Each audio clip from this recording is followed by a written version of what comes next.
And welcome back. We're back after the break and we're back at KVIT Conference 2020.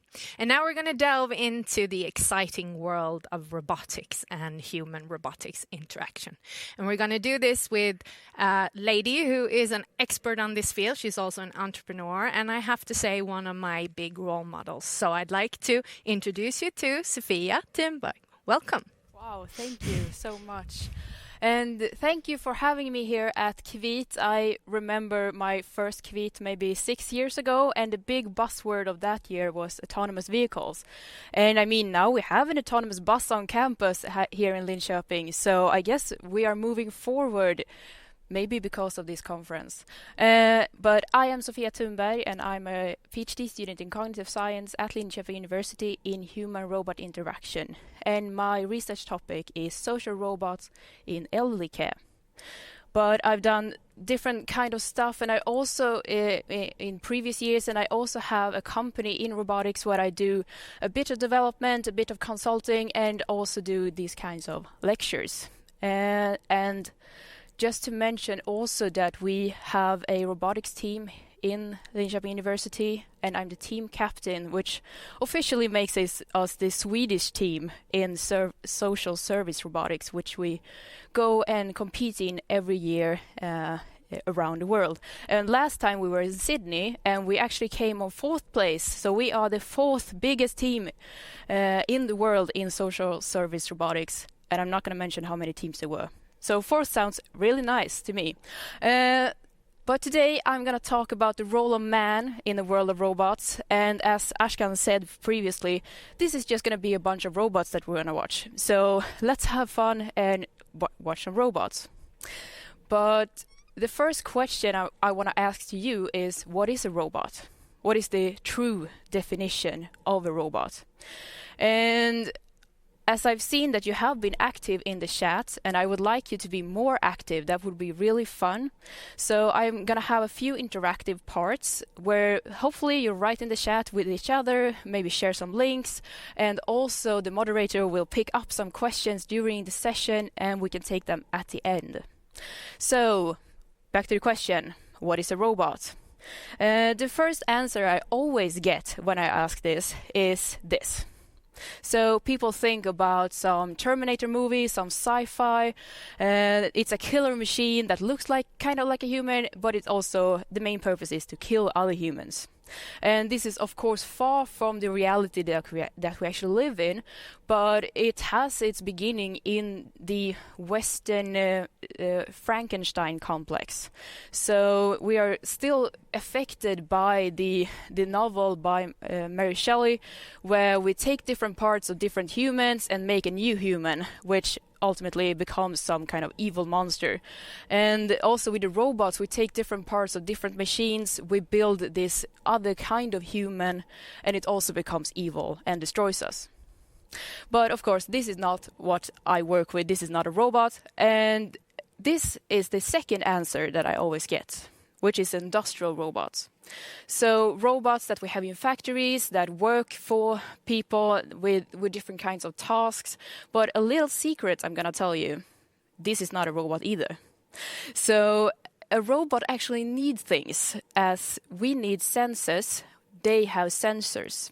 So a robot needs to see its environment to be able to guide around in the environment and to take decisions out of the environment and hopefully learn from the environment if it's a good robot. But this is not a robot since it's in a cage. It doesn't see anything. It's totally blind and it's programmed by coordinates. It is really a machine and not a robot. But we've had industrial robots since the 50s and therefore we, in everyday terms, call it a robot. So I will continue to call it a robot. But the industrial robots are the first useful robots, maybe we could say, that we have had in the world.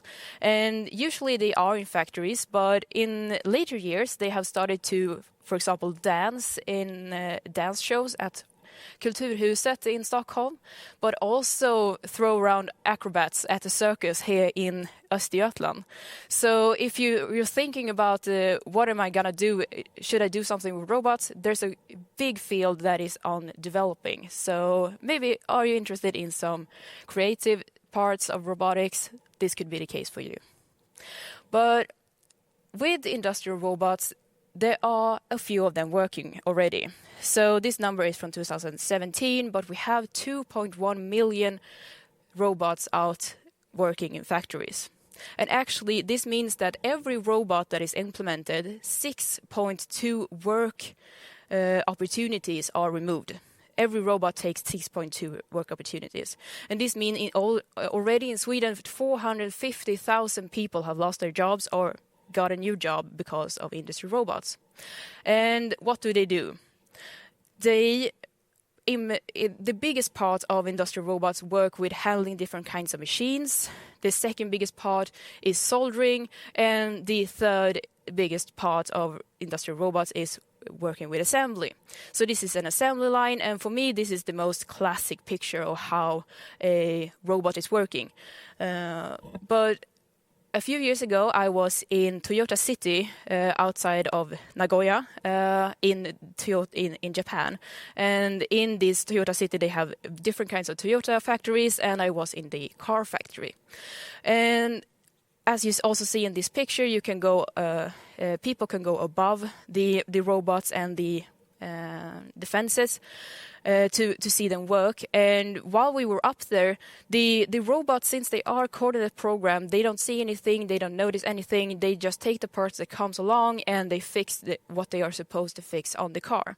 But from time to time, they have to cancel or stop the assembly line, and a person needs to come in and check everything on the car. Is everything okay? Has something gone wrong? Because the robots would never see this. And maybe Fredrik Heintz before me would say that, but we just take an AI and the AI can check if the car is all right. But I still believe, and the factorers still believe, that we need a human eye to judge this. And we can't have completely autonomous factories yet.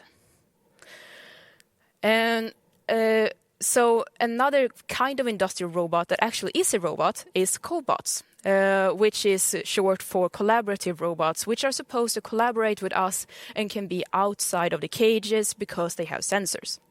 So one example is the ABB robot called Yumi, which is quite small, and it can fix small things with like building a phone, maybe together with other people on an assembly line. And the difference here is that if the gray parts that you see of the robot has sensors, touch sensors. So if you move close to the robot and you touch it, then it will slow down and it won't hurt you. But still, if the robot has a knife in its hand and goes very fast and your hand is in the way, then it won't be able to stop before it hurts you. But it's still more safe than a classic industrial robot.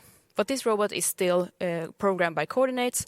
And another kind of cobot is this robot, which is programmed together with the human. So the human can guide the movements of the robot, and the robot then remembers how the movements was, and then it can repeat it many times.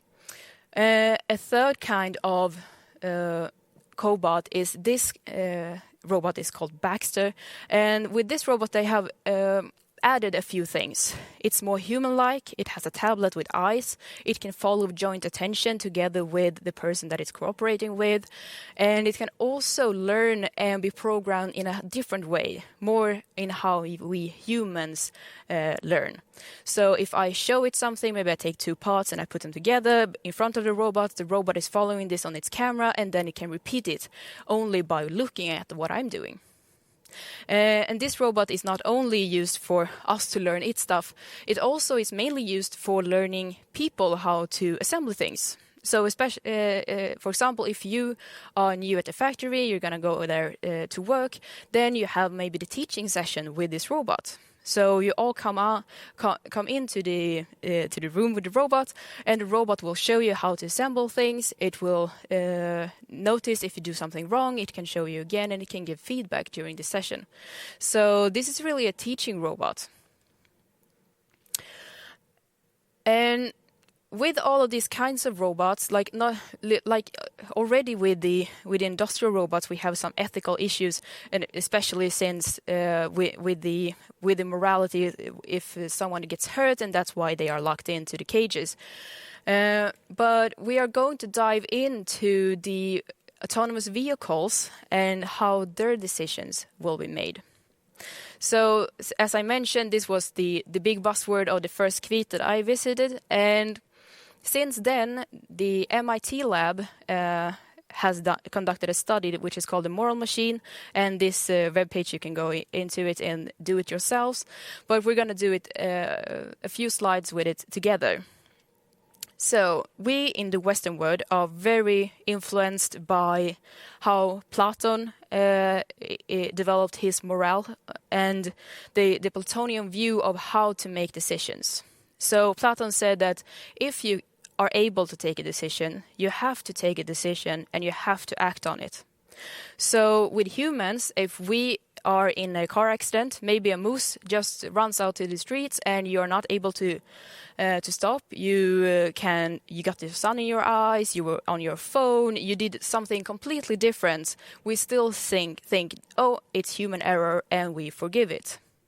But if a car would do the same, we would not forgive it because it's technology and it should not fault. And even if technology would do some kind of fault today, we blame the people that built it, so we still blame the humans. But in the future, or already now, when actually robots are able, with their sensors, to see things, to take decisions, to learn from their environment, then they are active in society as individuals with responsibilities. So if they can take a decision, they have to, and they need to act on it. And that is the morale around how autonomous systems and autonomous vehicles have to take decisions. So we're going to do this test, and since AI is thinking a lot faster than humans are, like if we are in an accident, maybe we just drive instinctively into the wall or something, but the robot will not do this.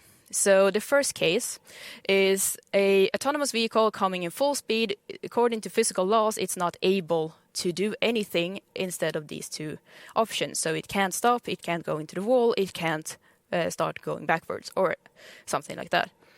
So the choices are that we go straight forward and we kill 5 homeless people that is going towards a red light, or we drive to the side and we kill 1 doctor and 1 businessman who is going towards a green light. So please write in the chat, what will you do? What should a car do?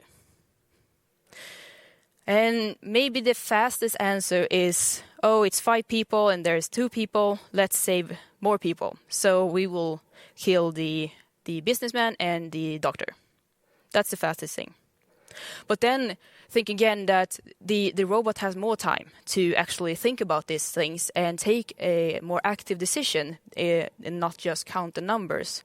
It can, for example, check these 5 people. Okay, so they're homeless, they don't have a job, they are not paying taxes, they are not in general contributing to society.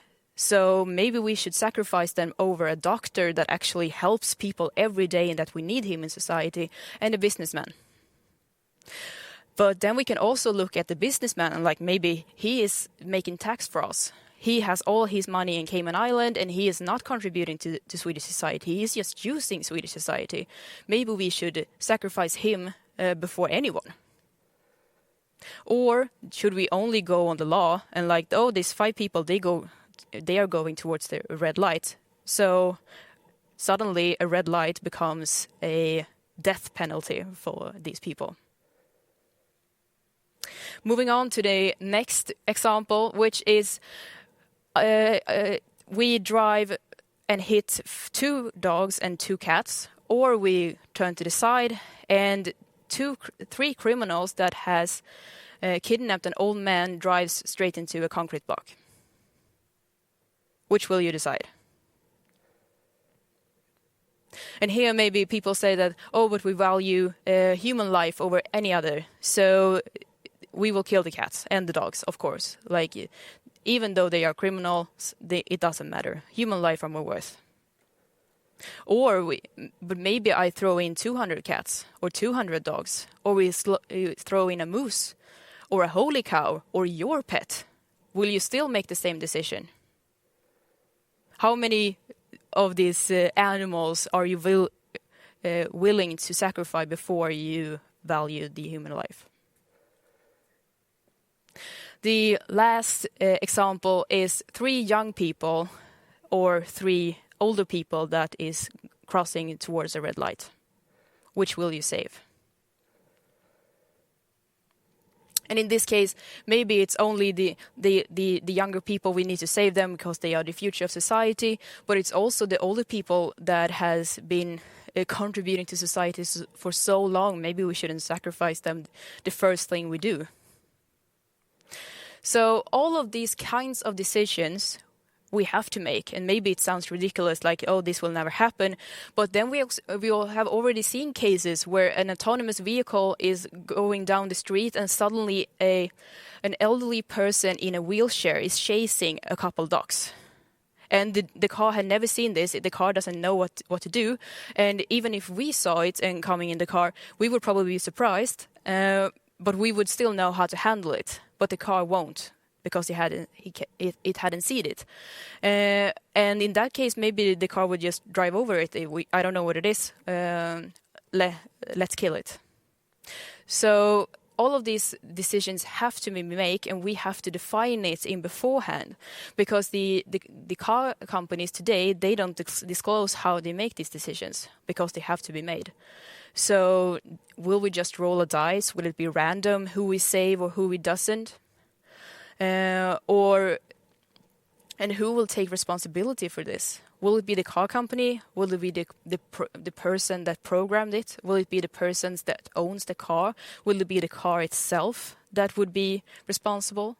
Since it can take a decision, is it therefore responsible for its own actions? But then how would you punish a autonomous car? Just shut it down?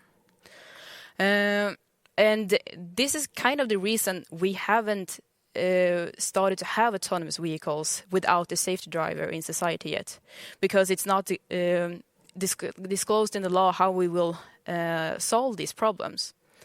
And it's quite interesting to see that all of these decisions have to be made, and also the MIT lab has revealed some of the first preliminary results. So the preliminary result says that people in the US are more willing to sacrifice others before themselves, and people in Europe are more willing to sacrifice themselves and saving others.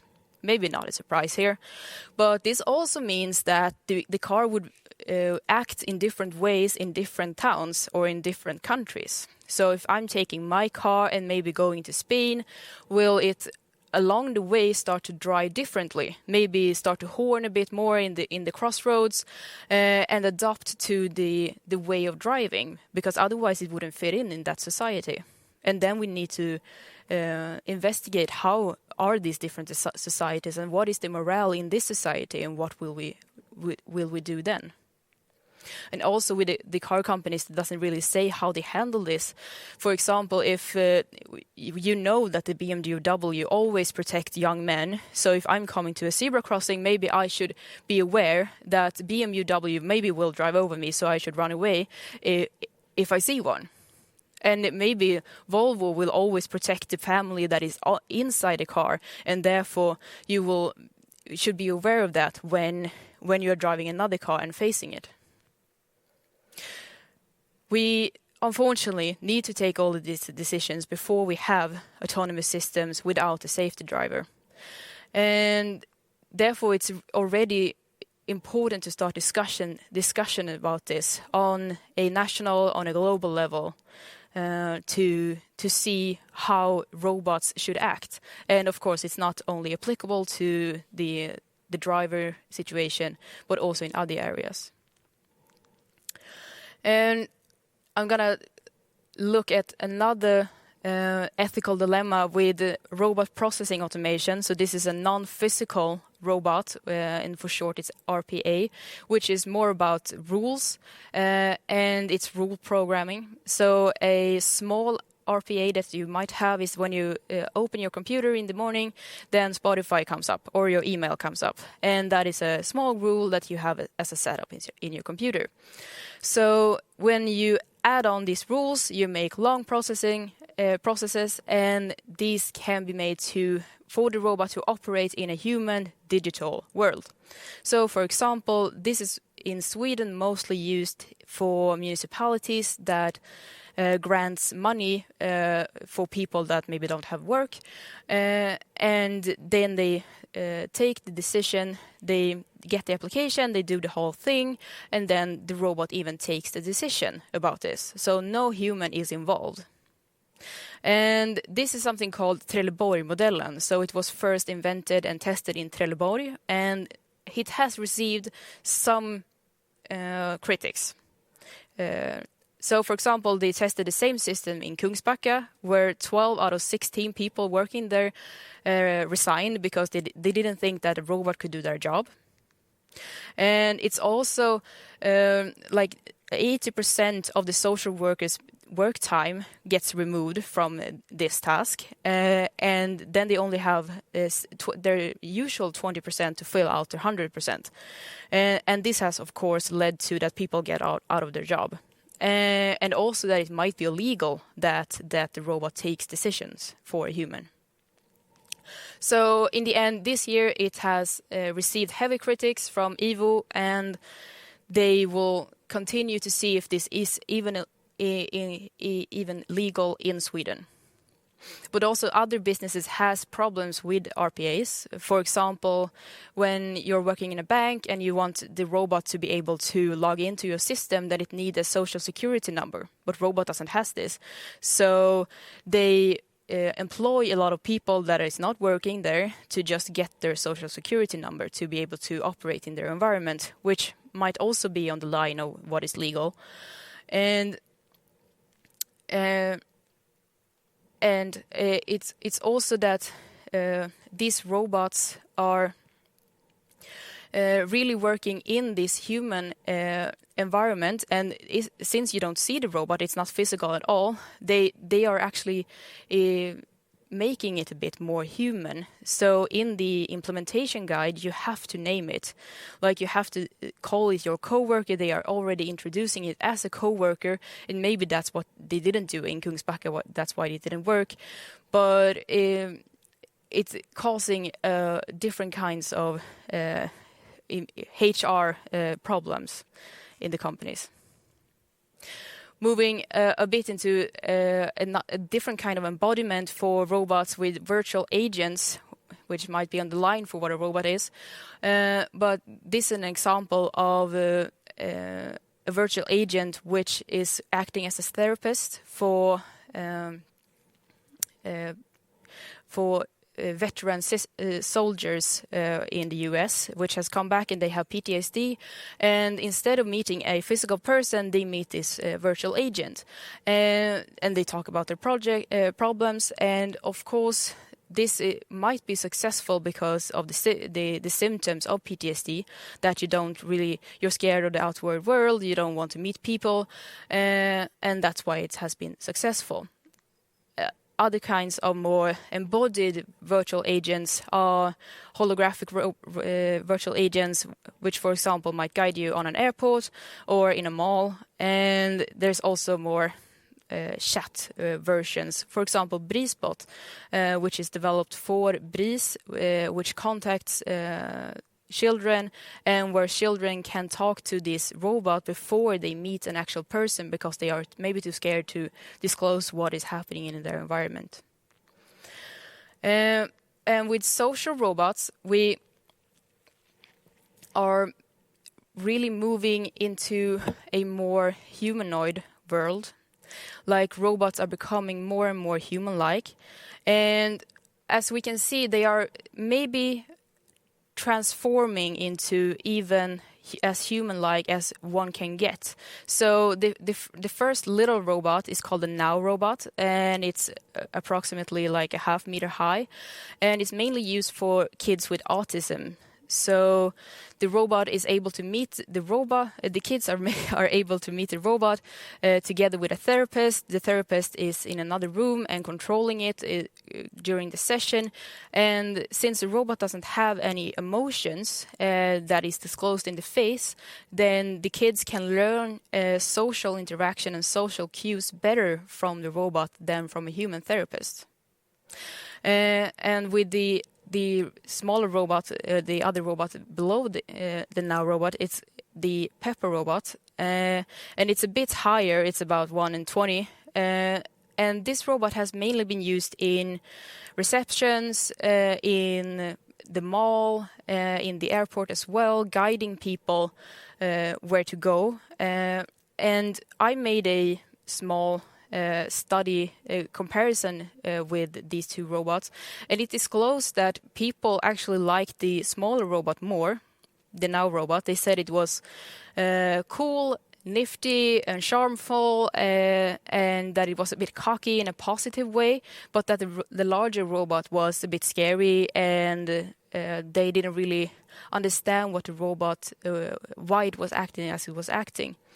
And this really shows, as a small example, that the embodiment of the robot is quite important, and how the social expectation of how the robot will act as a human, since we are making it more human-like. The third example is called the Sofia robot, and I have not made it, I'm not part of it. And this robot is actually a citizen in Saudi Arabia, so it's the first robot that has a citizenship.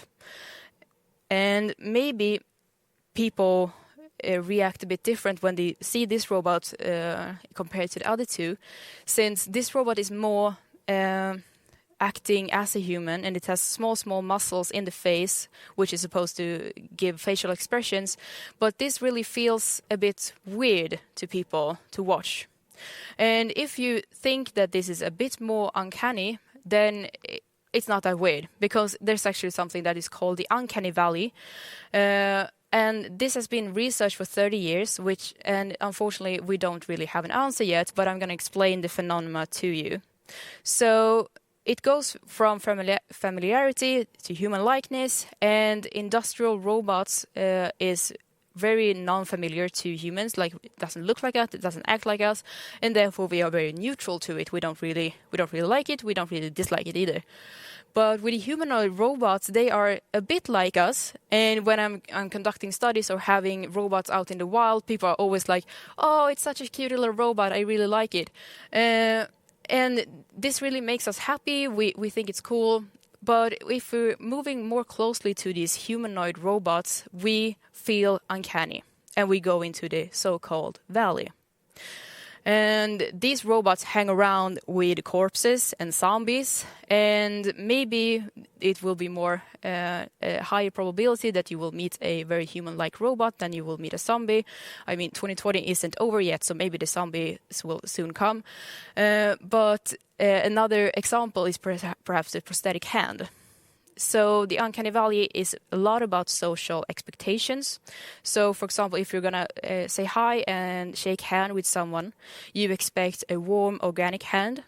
But if the person has a prosthetic hand, you receive a cold, mechanical hand. And maybe you feel an instant of uncanniness. And like, this is really instant, you can't really control it. And it is because of these social expectations that you didn't expect it. And according to social norms, maybe it's not nice to react to it, but it's really involuntary. But how is this important then? Like, when you develop robots and when you test robots out in the field, you really need to think about its embodiment, how it is received, how the acceptability of the robot is, and the uncanny valley, if they will react with an uncanny feeling or not. So in my field with care robots, there are mostly zoomorphic robots, animal-like robots. And for example, this is the Paro robot, which is developed in Japan for 20 years ago. And it's developed for the patients with dementia. So the thought about the robot was that it would be a non-familiar animal that no one would really recognize it, and no one has really interacted with seals. So the elderly people just take them with them, they pet them, and it has resulted in lower stress, less aggressivity towards the personnel and family that comes to visit, and also that they are more talkative. So they talk to the robots and they talk to each other about the robots. But this has a few cultural differences that hasn't really been investigated much. But for example, in Greenland, they implemented this robot, and their people started to really not like the robot. They didn't accept it, and usually people accepted it straight away, but here they didn't like it, and that's because in Greenland they have seals very close to them, and that it's not really a nice animal for them. Like they eat them, they hunt them, and this is not a pet that you have in your home. So it didn't really work there. But a Swedish company thought that maybe a more familiar robot would help. For example, a cat robot or a dog robot. And this is the Justo cat, which is a cat robot, of course. And it draws on the reminiscent therapy theory. So that people would start to remember things from the past, that they maybe had a cat in their childhood, and therefore it will work better than the seal robot. And with this robot you can pet it, it will wag its tail, and it had different similar results as with the seal robot. But when you implement these kinds of robots in care homes, you really need to think about the ethical parts and how you interact with them as a care home staff. So, for example, with this robot, they implemented it in a care home, and the staff members are able to take off the fur and wash it. So they washed it, and the person that owned one of these cats, he had named the cat Pelle. So he was walking by the washing room one day, and Pelle was hanging in his tail, trying to dry off from the cleaning.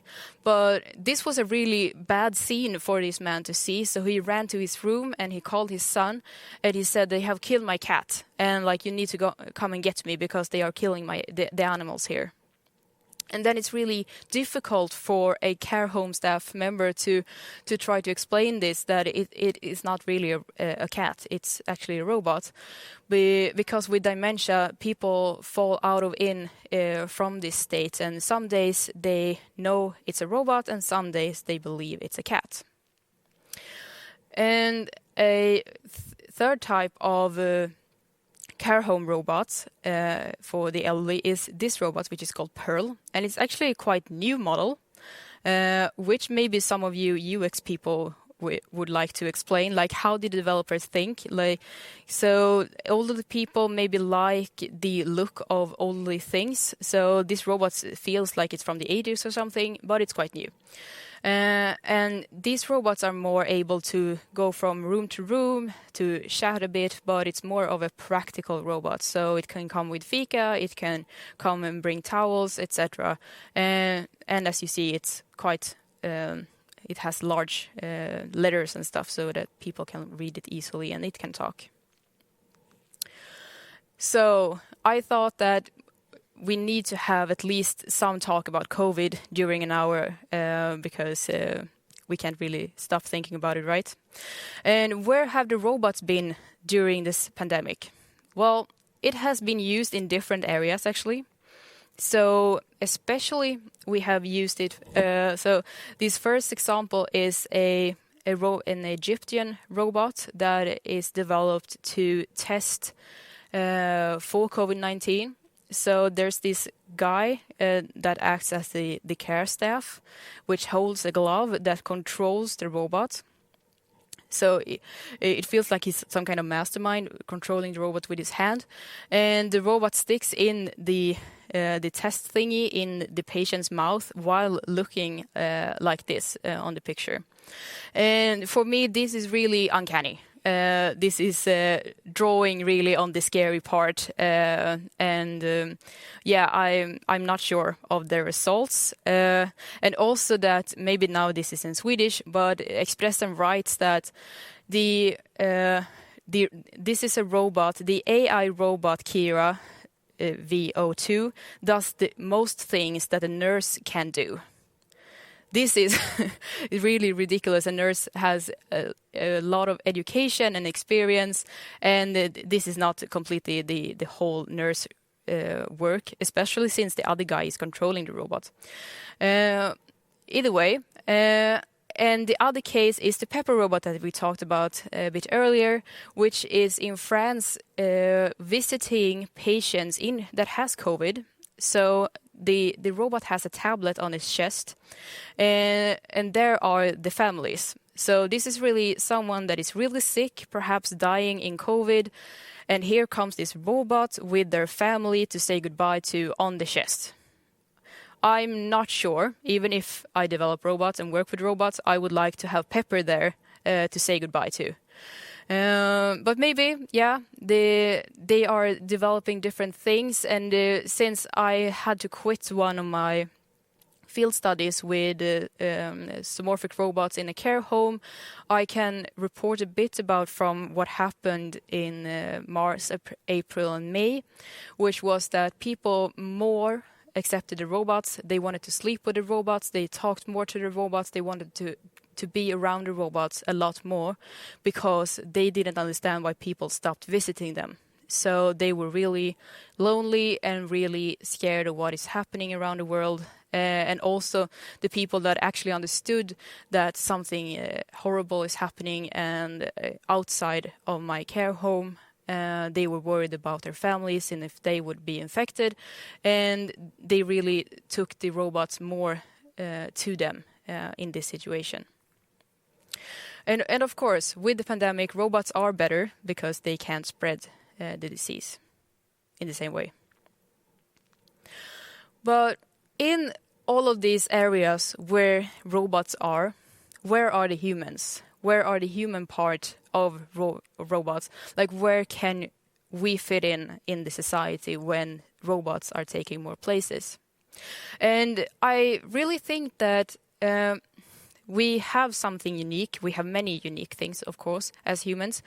But robots are still very specific. Both robots and AI are very specific. They do specific tasks. They can't be general and flexible in any way.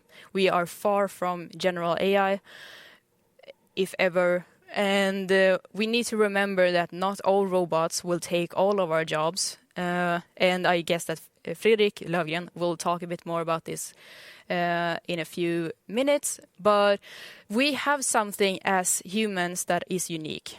We are very creative. We are very innovative. We make innovations. We are very curious, and we want to make the world better. And a bit as Ashkan also talked about with the environment, I think that we and the generation after us, or me, will be able to think about the bigger questions. When robots take over the jobs that is very difficult and harmful and scary, we will get a better place in society. And with this, we can, with our time, make innovations. We can create new things, new techniques. We can think about the environment. We can think about how to solve and make our society better. So I don't think that we really need to worry at all, especially as cognitive scientists. I think we have chosen a good path for our working time, at least. And this is my last slide, and I hope that many of you have many questions in the chat, and if you have something else that you would like to discuss with me or ask me, then I'm on many social media platforms. Thank you. Thank you so much, Sofia, as usual. It's really, really fascinating to hear you talk. You can really tell that you're really passionate about this subject. One of the things I was wondering is that you've taken examples from many different applications here. Yeah. What is your... where's your biggest interest? Where do you think that here we have a chance to make a real difference using social robots? Well, I really think that the human or the social parts of different kind of areas are where robots also can benefit us, especially in psychology, in care, in these really close human interactions, especially in societies where we have a lot of lonely people and people living by themselves or have different kinds of mental issues. I think that robots really can help there, even if it's maybe a bit unexpected. Maybe a bit unexpected. Is that because you think people don't know how to face this, or is it because it's a new field growing? Well, I think it's because it's a new field, and especially if you mention that, oh, this robot works better for kids with autism, and people are like, wow, really? Because you don't really want to have your kids with a robot teaching you social cues, human social cues. It's a bit different, and this will develop in many fields. But you see, this is something interesting, and I thought maybe we could get back to that, because something you were talking about in the presentation is the cultural differences. Yeah.